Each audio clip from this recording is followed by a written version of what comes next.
Yun na yun. Galing ko, no? Kasi kayo marunong. Okay?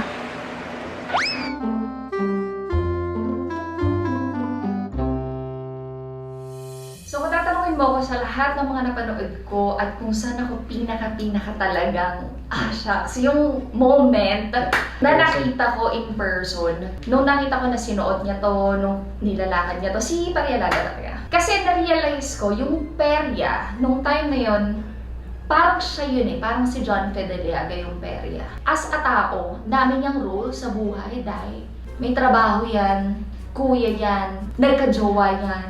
Hoy! Hindi ako masisira. Yun! Hindi ka humingi ng tulong kay Potion Ivy. Congrats! Sa mga pinaka nagustuhan ko talagang costume ni Jan is yung perya. Kasi nagustuhan ko siya not just yung itsura ng buong perya, pero alam mo yung parang hindi mo maiisip, oh,